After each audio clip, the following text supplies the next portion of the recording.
नमस्कार मित्रों, स्वागत है चिंतन प्रणाली में। आज का दिन पूरी मानव जाति के लिए बहुत ही महत्वपूर्ण दिन है, क्योंकि आज ही के दिन भगवान श्री विष्णु अपने पूर्ण अवतार में पृथ्वी पर अवतरित हुए थे। जी हाँ, आज कृष्ण जन्मोत्सव है। अभी कुछ ही समय में समग्र विश्व नंद गहर आनंद भयो की नाद से गूंज उठेगा और आप सभी को भी कृष्ण जन्माष्टमी की चिंतन प्रणाली की ओर से ढेरों शुभकामनाएं।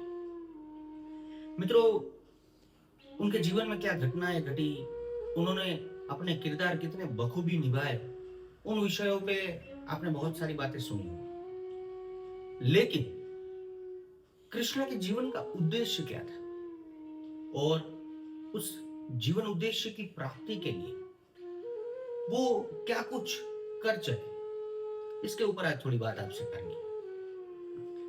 तो कृष्ण के जीवन का उद्देश्य क्या था? कृष्ण के जीवन का उद्देश्य जानने के लिए आपको कहीं बहुत दूर जाने की जरूरत नहीं है।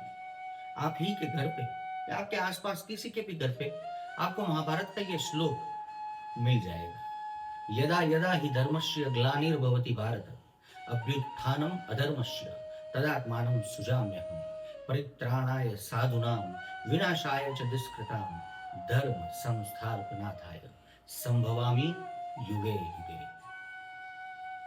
भगवान जगतगुरु श्री कृष्ण कहते हैं कि जब जब अधर्म धर्म के ऊपर हावी होगा तब मैं अवतरित होऊंगा। अब इसी से जुड़ी एक घटना महाभारत में है, तो उसकी एक बात कर लेते हैं। भीष्म पितामह जब अपने अंतिम दिनों में बाणशैया पर लेटे हुए थे तो कृष्ण एक बार उनसे मिलने जाते हैं, जाके उनके चरण स्पर्श करते हैं और भीष्म पितामह उन्हें देख तो नहीं पाते, लेकिन फिर भी वो जान जाते हैं और वो कहते हैं, माधव क्या ये तुम? तो कृष्ण कहते हैं, जी हाँ। फिर वो एक बड़ा लंबा संवाद है उनके बीच में, लेकिन तब जो बात हुई वो उनके जीवन उद्देश्य को सार्थक करने के लिए वो कितना सजाग थे उससे जुड़ी हुई।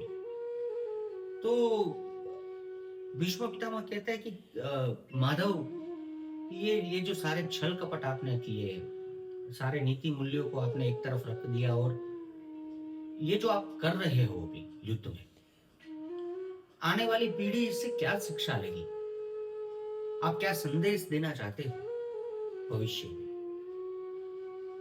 तो कृष्ण उनसे कहते हैं कि भीष्म पितामह, इतिहास से शिक्षा ली जाती है, लेकिन निर्णय वर्तमान की स्थितियों के हिसाब से किए जाते हैं। देखिए, करंट जियोपॉलिटिक्स में जो चल रहा है, भारत में चल रहा है, भारत के साथ चल रहा है, आप उसमें भी इसका रेलेवेंस समझ सकते हो। 5,500 वर्षों के बाद भी आप इसका रेलेवेंस समझ सकते हो। और आगे कृष्ण कहते हैं कि जब पापियों का नाश करना हो तो वो नाश करना आवश्यक है। उसके लिए प्रक्रिया जो भी, विधि जो भी करनी, तो संवाद आगे चलता है और कृष्ण कहते हैं कि आप मुझे कठोर कह रहे हो, लेकिन कलयुग में तो इससे भी और कठोर होना पड़ेगा, क्योंकि जब अधर्म धर्म के ऊपर हावी हो जाता है तो कई बार नैतिकता और ये सिद्धांत के पाठ आत्मघाती साबित होते हैं। ये परमपिता कृष्ण के शब्द हैं। तो इससे पता चलता है कि वो ये जो अपना जीवन लक्ष्य था उससे कितने सजाग थे।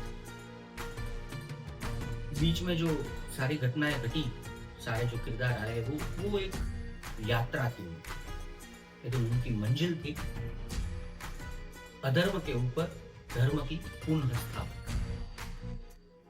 तो आप सभी को फिर से एक बार कृष्ण जन्माष्टमी की ढेरों शुभकामनाएं। जय श्री कृष्ण। धन्यवाद।